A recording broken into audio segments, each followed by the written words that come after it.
So we all connected last time, and we are here again to connect with each other. Well, actually, in the last connect where I left off is really where I would like to start. For many years, as I mentioned last time, I've been really fascinated with this whole idea of the future. What is going to happen to IT? When is IT really going to catch up with our brains? Before I sort of take you into the next part, this part of my talk today, I'd like to ask for some videos to be shown. When you take a look at Wayne Gretzky's career, the numbers will astound you. He finished with 2,857 points. Pretty amazing stuff. The number 50 is a magical number in hockey history. Everyone strives to score 50 goals or the unthinkable, 50 goals in 50 games. Wayne simply blew that number away. While 50 goals in 39 games is the one record that's believed to be unbreakable, you can probably add a 51-point scoring streak to the list. We will simply leave it to the great one.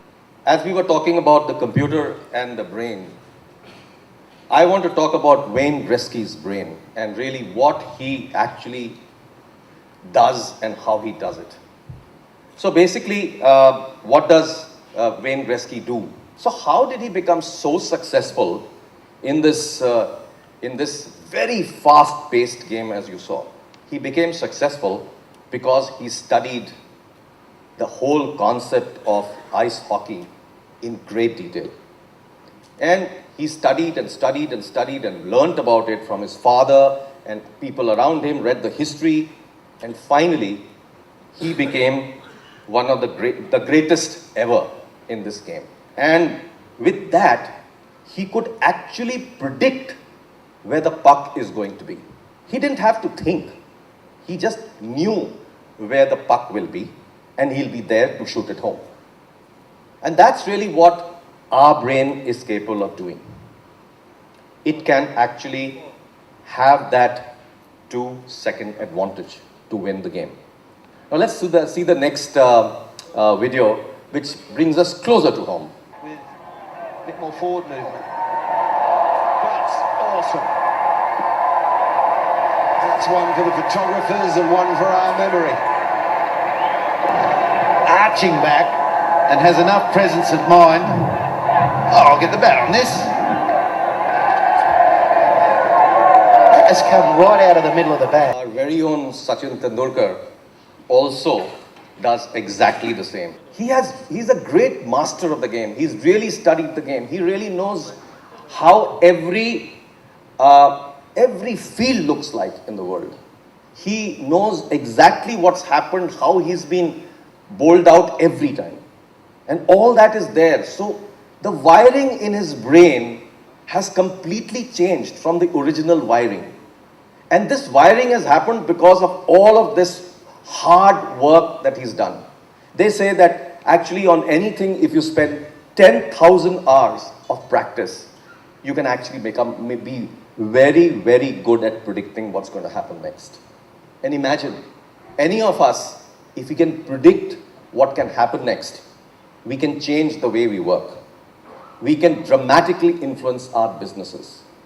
We can take decisions which are radically different from the decisions that we would take just based on data. Now, how does our brain really work?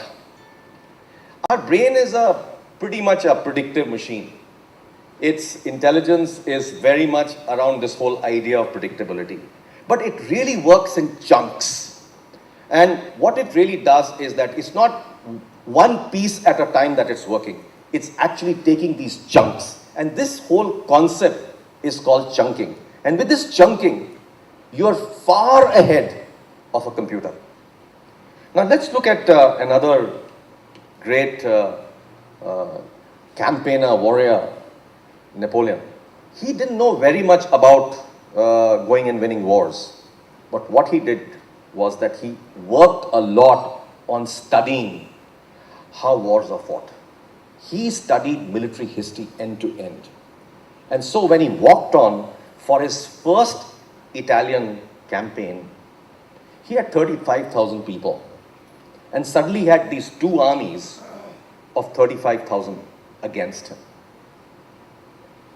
From this intuition, from this predictiveness, what does he do? What he did was, he went right through them, came back and attacked the first one, defeated them, came back and attacked the second one and defeated them. 2:1. So you see, this is really where his brain was taking him, because he studied, he understood, he really anticipated while beating the enemy when he was just one and they were twice his size. So he actually had something that is called strategic intuition, and that's referred to by many as what's called the Napoleon's glance. We are all seeing this huge data deluge taking place. The total world storehouse this year, 2011, will be somewhere around 1.8 zettabytes. A terabyte is 1000 GB, a petabyte is 1000 TB, an exabyte is 1000 PB, and a zettabyte is 1000 EB. So we're really talking in very crazy numbers. I mean, many years ago, we just used to talk about gigabytes, and suddenly we are talking about zettabytes. And really, that's the kind of storehouse that the whole world is sitting on today. And what do you do with all this data? How do you actually take decisions with data? Data doesn't help in taking decisions. It's that one event or that one little extra information that can actually help you take the decision better. And that's really what you're looking for. Can you take some event-based decisions? So let's look at some real-time examples. I mean, Reliance is famous for its monsoon hangama. But Reliance also actually did something very interesting. They had huge amount of data. And what do they do with this data? How does this data benefit them? So, and they were also having a lot of churn in their customers. So what do? They actually came up with this whole idea that when a churn happens, when a customer leaves you, why is it happening? And they just started to look at that event.